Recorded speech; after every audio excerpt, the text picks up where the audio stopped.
اور پھر قرآن نے فرمایا تعرفهم بسیماهم لا يسألون الناس الحافا کہ تم ان کے چہروں سے پہچان لوگے. پھر فرمایا اس سے پہلے فرمایا یحسبهم الجاہل اغنیاء من التعفف جو نادان لوگ ہیں ان کے حالات سے واقف نہیں ہیں, ان کی خودداری کو دیکھتے ہیں جناب یہ کسی سے مانگتے نہیں ہیں تو لہٰذا یہ بڑے مالدار ہوں گے. قرآن نے فرمایا یحسبهم الجاہل اغنیاء جو نادان لوگ ہیں وہ ان کو مالدار سمجھتے ہیں من التعفف رکنے کی وجہ سے, یعنی کسی سے سوال نہیں کرتے ہیں, کسی سے مانگتے نہیں ہیں, بلکہ اور ایک اور صفت بیان فرمایا لا یسألون الناس الحافا یہ لوگوں سے چلا کر گڑگڑا کر مانگتے نہیں ہیں. لحاف سے بنا ہے, لحاف کو اس لیے لحاف کرتے ہیں, وہ کہتے ہیں وہ جسم کو ڈھانپ لیتا ہے. قرآن نے فرمایا لا یسألون الناس الحافا یہ لوگ مجھ سے سوال نہیں کرتے ہیں, اپنے آپ کو چھپاتے ہیں, کسی سے مانگتے نہیں ہیں. قرآن پاک نے فرمایا جس طریقے سے فقراء لوگوں کی عادت ہوتی ہے کٹورا ہاتھ میں لیا ہے اللہ کے نام پر دے دو, میں بہت غریب ہوں دے دو, لیکن ان کی خودداری کا عالم یہ ہے پہننے کے لیے تن پر پورا کپڑا بھی میسر نہیں, لیکن اس کے باوجود بھی کسی سے گڑگڑا کر سوال نہیں کرتے. سبحان اللہ کی سزا ہے. اور قرآن نے فرمایا وَمَا تُنْفِقُوا مِنْ خَيْرٍ فَإِنَّ اللَّهَ بِهِ عَلِيمٌ. اب ان کی حالات دے کر جو کچھ بھی بھلائی کر تم خرچ کرو گے اللہ اس کو جاننے والا ہے. اللہ اکبر کبیرہ. قرآن پاک نے فرمایا الذین ينفقون اموالهم باللیل والنہار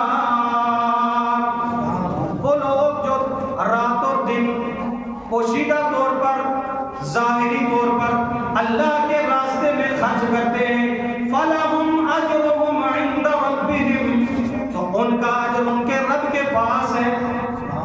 لا خوف علیہم ولا هم يحزنون نہ انہیں کوئی خوف ہوگا نہ انہیں کوئی غم ہوگا. کیا دو سبحان اللہ. حضرات محترم جب یہ فقراء کے متعلق یہ آیت کریمہ نازل ہوئی حضرت عبد الرحمن بن عوف رضی اللہ تعالیٰ بہت بڑے مالدار تھے. جب انہوں نے قرآن پاک کا یہ حکم سنا تو آپ کے پاس بہت سارے دراہیم تھے, وہ سارے کے سارے ان صحابہ میں تقسیم فرما دیے. سبحان اللہ. آپ سبحان اللہ کہتے ہیں آپ کو بھی ثواب مل جائے گا. جب حضرت مولا علی کرم اللہ وجہ الکریم کو پتہ چلا کہ اللہ رب العزت نے ان فقراء صحابہ کے لیے ان مہاجرین کے لیے حکم نازل فرمایا ہے تو آپ نے 2 کلو نہیں 10 کلو نہیں بلکہ 6 من کھجوریں 6 من کھجوریں اپنی طرف سے ان فقراء کے لیے وقف فرما دی. سبحان اللہ سبحان اللہ. فرمایا جناب سیدنا صدیق اکبر رضی اللہ تعالیٰ عنہ کہاں پیچھے رہ سکتے تھے. سبحان اللہ سبحان اللہ. آپ نے 40,000 درہم جو آپ کے پاس تھے آپ نے وہ لیے 10,000 درہم رات کے عالم میں ان کو صدقہ کیے. سبحان اللہ. 10,000 درہم رات کے عالم میں خرچہ کیے. سبحان اللہ. 10,000 درہم لوگوں کو میں اعلان کر کے دیے. 10,000 درہم لوگوں سے چھپ کر دیے. سبحان اللہ. ان کے متعلق قرآن پاک نے ارشاد فرما دیا الذین ينفقون اموالهم باللیل والنہار وہ لوگ جو اللہ کے راستے میں رات کی تاریکی ہو یا دن کا اجالا ہو چاہے چھپ کر ہو یا اعلانیہ طور پر ہو وہ اللہ کی رضا کے لیے خرچ کرتے ہیں تو سنو ان کے لیے یہ پیغام ہے فَلَهُمْ أَجْرُهُمْ عِنْدَ رَبِّهِمْ ان کا اجر ان کے رب کے پاس موجود. اولیاء کرام کو ہم نے یہ شان عطا فرمائی ہے ان کی پہچان یہ ہے لا خوف علیہم ولا هم يحزنون ان کو نہ کوئی خوف ہوگا نہ انہیں کوئی غم ہوگا جو اللہ کے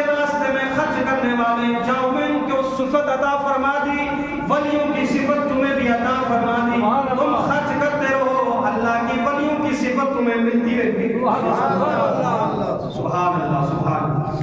حضرات محترم، یہ صحابہ کرام کی جماعت جو اپنے آپ کو چھپاتے ہیں لیکن خودداری کا مظاہرہ کرتے ہیں، اور آج کے دور میں جو سب سے زیادہ تفسیر پڑھی جانے والی ہے وہ حضرت علامہ مفتی احمد یار خان نعیمی رحمۃ اللہ علیہ کی تفسیر نعیمی۔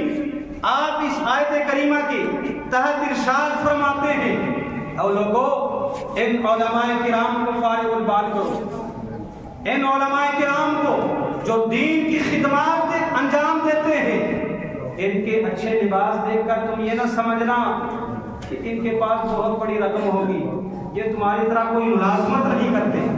ان صحابہ کرام کے طرز پر ان کی خودداری ہے، لہذا آپ نے اسلاف کا ذکر فرماتے ہوئے ارشاد فرمایا، حضرت سیدنا غوث اعظم شیخ عبد القادر جیلانی بغدادی رضی اللہ تعالیٰ عنہ کو کون نہیں جانتا، جو طریقت کے امام ہیں، اور حضرت امام الائمہ کاشف الغمہ سراج الامہ حضرت سیدنا نعمان بن ثابت سیدنا ابو حنیفہ رضی اللہ تعالیٰ عنہ کو کون نہیں جانتا۔ آپ سے میں سوال کروں، جناب آپ کس امام کی تقلید کرتے ہیں؟ برملا جواب دیں گے، ہم امام اعظم ابو حنیفہ رحمۃ اللہ علیہ کی تقلید کرتے ہیں۔ تقریباً عرب و عجم میں 70-80% لوگ ایسے ہیں جو سیدنا امام اعظم ابو حنیفہ رحمۃ اللہ علیہ کی تقلید فرماتے ہیں، اور قیامت تک ان کی تقلید جاری رہے گی۔ یہ فقہ کے 4 امام، شریعت کے 4 امام، اور اسی طریقے سے طریقت کے 4 امام، ان کے جو امام الائمہ ہیں سیدنا غوث اعظم رضی اللہ تعالیٰ عنہ بہت بڑے مالدار تھے۔ آپ کے لیے تاریخ میں آیا ہے کہ آپ نے تبلیغ بھی فرمائی اور ساتھ میں بزنس بھی فرمائی۔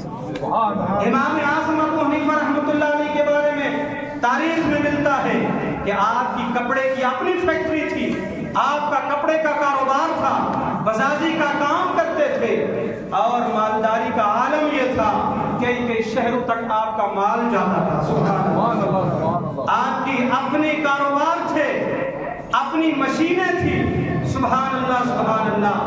ان کے علاوہ فرمایا امام اعظم ابو حنیفہ رحمۃ اللہ علیہ کے شاگرد حضرت سیدنا امام ابو یوسف رحمۃ اللہ علیہ جو اپنے دور کے چیف جسٹس تھے، قاضی القضات تھے، جب خلیفہ ہارون رشید نے کہا کہ آپ کا کام یہ ہے آپ فتویٰ نویسی کریں، آپ لوگوں کو فتویٰ دیں، لوگوں کے شرعی معاملات کو حل کریں، سیدنا امام قاضی ابو یوسف رحمۃ اللہ تعالی علیہ جن کے فتاوی آج پڑھ کر مفتیان کرام فتوے دیتے ہیں، قاضی ابو یوسف رحمۃ اللہ علیہ نے فرمایا اگر مجھے مقرر کرتے ہو تو پھر میں 1,00,000 درہم مہینہ تم سے لوں گا۔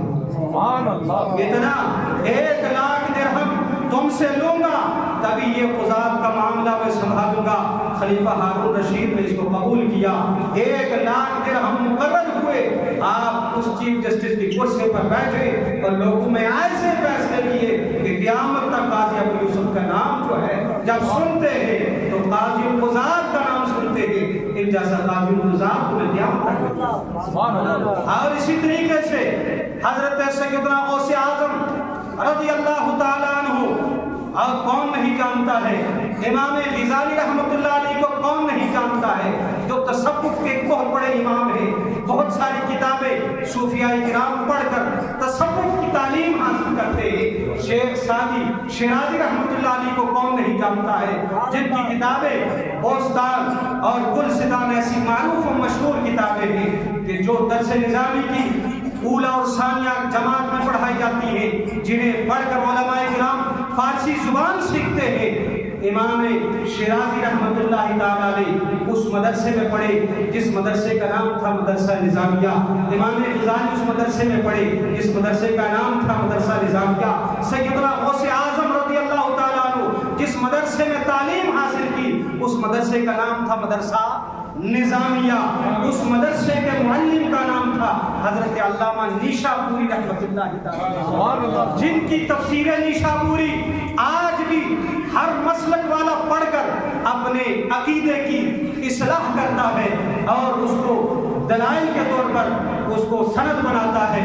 علامہ نیشاپوری رحمۃ اللہ علیہ سے جب خلیفہ نظام الملک اس بادشاہ کا نام تھا، ان کے دور کا بادشاہ جس کا نام تھا نظام الملک، اس نے کہا علامہ نشا پوری رحمۃ اللہ علیہ سے، جو سرکار غوث اعظم کے بھی استاد، امام غزالی کے بھی استاد، جناب سیدنا شیخ سعدی شیرازی رحمۃ اللہ علیہ کے بھی استاد، کہا کہ مجھے یہ ایک استاد کی ضرورت ہے جو ان بڑے بڑے اکابر علماء کو پڑھائے۔ جناب آپ کو پتہ ہے جو غوث اعظم کا استاد ہو کوئی اونا پونا نہیں ہوگا، امام غزالی کا استاد کوئی عام استاد نہیں ہوگا، شیخ سعدی شیرازی رحمۃ اللہ علیہ کا استاد کوئی اونا پونا نہیں ہوگا۔ علامہ نشاپوری رحمۃ اللہ علیہ نے نظام الملک سے فرمایا اگر تم اپنے مدرسے مجھے مقرر کرو گے 2 لاکھ دراہم مقرر کرو تو تب میں اپنے مدرسے میں پڑھاؤں۔ آپ نے 2 لاکھ ماہوار دراہم مقرر فرمائے، آپ نے درس نظامی کی تعلیم دی، اور آج بھی اس درس نظامی عالم کورس جس کو کہا جاتا ہے، آج علماء جانتے ہیں اس کو کہتے ہیں درس نظامی۔ درس نظامی کی ابتدائی وحی سے ہوئی۔ سبحان اللہ۔ انہوں نے 2 لاکھ دراہم ماہوار مقرر کیے اور دین کی تعلیم کو عام کیا اور آگے بڑھے۔ ہندوستان کی تاریخ کا آپ جائزہ لیں، حضرت اورنگزیب عالمگیر رحمۃ اللہ علیہ کو کون نہیں جانتا ہے، جو اپنے وقت کے بہت بڑے عالم دین بھی ہیں، جو اپنے وقت کے ایک بہت بڑے بادشاہ بھی ہیں، اپنے وقت کے بہت بڑے ولی کامل بھی ہیں۔ سبحان اللہ سبحان اللہ۔ آپ نے ہندوستان کے حالات کو دیکھا، لوگ مسائل شرعیہ سے ناواقف تھے، مسائل شریعہ سے نابلد تھے۔ آپ نے ذہن میں سوچا کہ کیوں نہ ایسی کتاب کو مرتب کیا جائے۔ سبحان اللہ۔